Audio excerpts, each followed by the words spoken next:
Halo. Halo, random Jumat kita di lab nih. Iya. Kita balik ke lab teman-teman. Covid lah usai. Kembali ke habitat masing-masing. Termasuk Pak Irfan kembali ke habitatnya. Kembali menjadi Pak Irfan. Saya kembali ke habitat saya di mobil. Dan itu yang menjelaskan kenapa minggu lalu kita nggak ada. Iya. Karena udah mulai susah sinkronisasinya gitu ya. Satu lagi tour di Java, Iya. satu lagi tour the lab. Iya, tour the lab. Tapi nggak apa-apa. Yang penting kita masih setia ngobrol-ngobrol random Jumat, ngobrolin sains dalam bahasa manusia. Iya. Nah, kita mau ngomongin apa nih, Van? Kemarin gua post tentang rice cooker. Iya, gue juga ngeliat nge-tweet lu tentang rice cooker tuh. Lumayan ramai tuh. Hah? Lumayan ramai. Ya. Apa yang lu bahas di situ, Van?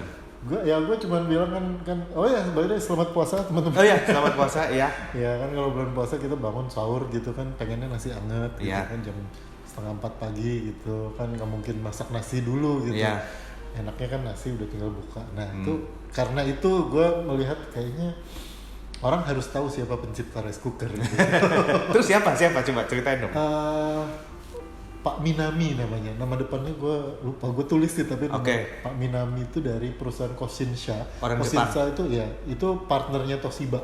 Oh. Jadi Toshiba yang pertama kali bikin. Gue pikir Pak Ale Marcos itu Mas Pion. Bukan ya?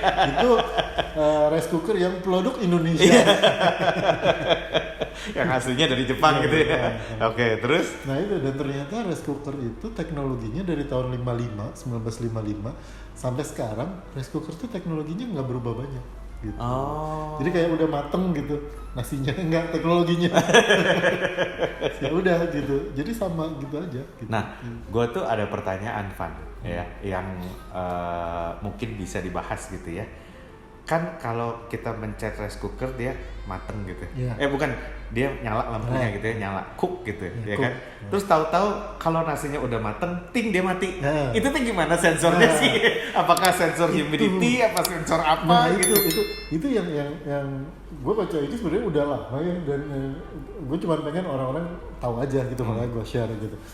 Karena si rice cooker ini tuh sesuatu yang kita taken for granted, itu lo cetrakin matang udah nanti sendiri gitu.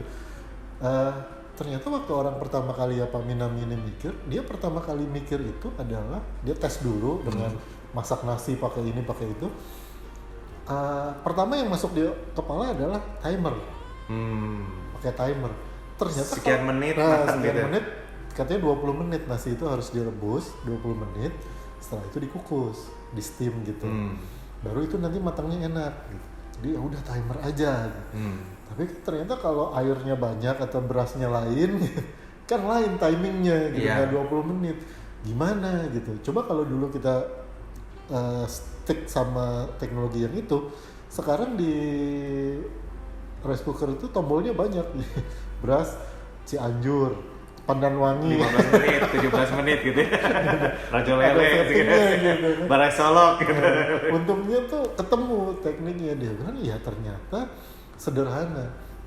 Beras kalau dikasih air terus dipanasin, dia itu panasnya nggak mungkin lebih tinggi, suhunya nggak mungkin lebih tinggi dari titik didih air. 100 derajat. Ya dengan ada starch, ada pengotor-pengotor lainnya 100 lah. Biasanya kan 98, 99, 100 lah. Itu beras akan dimasak sampai airnya habis. Kalau airnya habis, suhunya naik. Karena airnya sudah habis, baru suhunya naik di atas 100. Begitu suhunya naik di atas 100, pemanasnya ngetrip. Karena suhunya naik. Jadi batasnya tuh suhu sebenarnya. Begitu suhunya naik, pemanasnya ngetrip, pemanasnya mati, lampunya belum. Baru lampunya nahan berapa menit gitu dari si pemanasnya mati, dia akan nahan berapa menit sampai lampunya mati. Itu adalah proses steamingnya. Jadi dia cuma yang pakai panas sisa. Itu mah timer. Jadi itu ditutup, terus ya udah dia si uap itu kan akan muter di situ, ngukus gitu sambil diangetin sedikit. Jadi bukan pemanas yang buat mendidih gitu. Pakai panas sisa aja. Panas sisa baru lampunya mati. Baru matang. Wah, teknologi sederhana banget. Tapi bahkan nggak pakai sensor panas, paling cuma bimetal aja ya. Iya, pakai bimetal aja, pokoknya panasnya di atas 100 ngetrip aja gitu kan. Makanya gue bilang itu tuh simplicity tapi cerdas pisan gitu. Betul. Menemukan itu yang susah tuh. Betul. Gitu.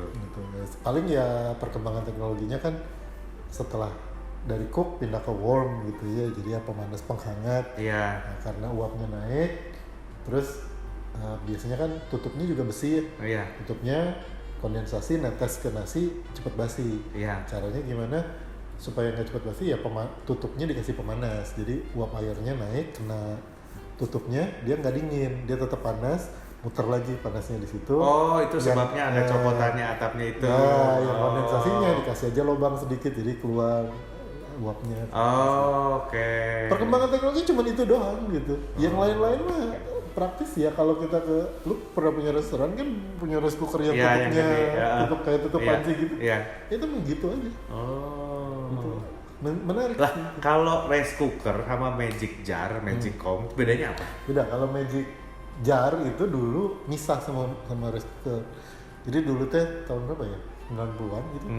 Nasi kalau udah mateng dari rice cooker dipindahin ke magic jar. Magic jar itu isinya cuma pemanas atas bawah gitu.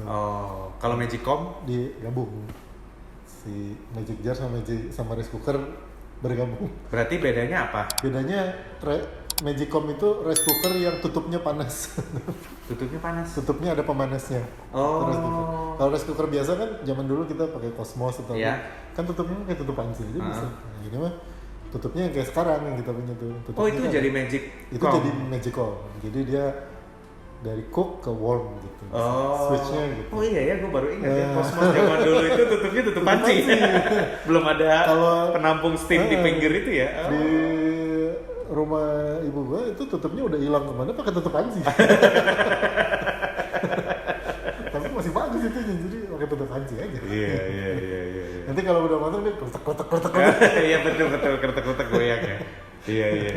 Oh ya menarik juga ya. Itu teknologi yang sederhana ya. Sederhana yang nggak heran sih kalau dia nemuin orang Asia gitu. Iya dong. Kita yang makan nasi. Iya betul, harus kita yang makan nasi gitu ya. Tapi gue teh kadang-kadang kagum sama Jepang nih, kayaknya dia yang berhasil memadukan antara tradisionalitas dengan teknologi gitu ya. Artinya bukan kecanggihan tapi tradisional tapi canggih gitu ya. Tapi belakangan ini Van, kalau waktu gue traveling ke Eropa ya, yang menjadi penyelamat kita adalah mini rice cooker. Selalu gue bawa mini rice cooker dan kita udah nyiapin rendang. Contohnya rendang Restu Mande misalnya yang punya Uni Reri. Apa kabar Uni Reri? Dia ada rendang Restu Mande, itu rendang yang basah, yang vakum betul. Tapi bukan kering, yang basah, ada kuahnya. Jadi ketika kita mau makan, colokin beras ya, begitu mau mateng, masukin rendangnya situ tutup. Berasnya gitu. lu dapat Berasnya bawa. Berasnya bawa. Dulu beli, tapi pikir-pikir kan mahal, sekarang bawa gitu. Dan terakhir gue inget banget itu kita di Parma, ya, itu kan kotanya ham dan keju. Masalahnya kita udah 2 minggu makan ham dan keju. Jadi terakhir mau pulang besok nih, malamnya orang-orang tuh bilang kan pameran, dia bilang kamu semua stay ya, kenapa? Kita mau manggil chef terkenal untuk masak gitu kan. Gue kan orang kuliner kan ya, begitu chefnya datang dia masak tortellini, keju, dan ham. Begitu di meja, gue bilang teman gue, masak rendang yuk. Akhirnya kita pulang ya masak rendang dan Indomie. Ngabisin stok karena besok mau pulang gitu ya. Gitu. Jadi buat gue sih penyelamat banget tuh. Si rice cooker itu terus gak bau juga kan. Kalau kita pakai ngangat-ngatin kan dia gak bau. Makanya rice cooker gak bisa dipakai ngegoreng. Karena untuk ngegoreng lo perlu suhu yang lebih tinggi dari 100. Begitu minyaknya nyampe 100 dia nge-trip. Tapi magic jar bisa? Magic jar juga gak bisa. Magic comb bisa? Gak bisa. Gak bisa ya? Gak bisa. Dia 100-105 lah, nge-trip. Jadi gak bisa dipakai ngegoreng. Kalau merebus telur bisa. Oke. Karena 100 kan. Gue jadi inget juga dulu waktu zaman COVID kan kita naik mobil ke Bali tuh. Nah itu juga salah satu strateginya saving tuh. Jadi gimana caranya sebanyak mungkin makanan bisa dihasilkan dari satu rice cooker. Pakai buat ngedadar telur masih bisa loh. Tapi pakai butter, bukan pakai minyak, pakai butter bisa. Dia jadinya yang lebih kayak souffle gitu. Iya betul, lagi kayak souffle itu, betul. Jadi itu juga salah satu. Karena kan kita nggak bisa keluar. hanya di hotel aja gitu kan. Di hotel kan nggak mungkin siang malam kita beli kan gitu. Jadi itu strateginya, itu manasin, ngangetin buat gitu kan. ngangetin, rendang vakum tuh. Iya, itu kan. bisa. Jadi udah jadi penyelamat banyak gitu rice cooker. Oh, itu udah pakai trip ya. Iya, Jadi itu cuma gitu doang ternyata teknologi. Cuman nemuin teknologi itu yang susah. iya. Jadi coba pakai timer, dicoba pakai preheating. Jadi teknologi awal yang dibikin itu si pancinya itu dipanasin dulu gitu. Jadi prototipe mungkin Mark 1-nya, Mark 1-nya Iya. itu pancinya tuh kalau mau masak nasi itu pancinya diisi air, dididihin dulu, airnya dibuang, baru berasnya dimasukin, riwah gitu. Nah, Oke. sampai sekarang terus ya itu menemukan bahwa ini mah kan gini wungkul gitu ya. Iya. Ya, beras kalau direbus dia airnya habis suhunya naik. Betul.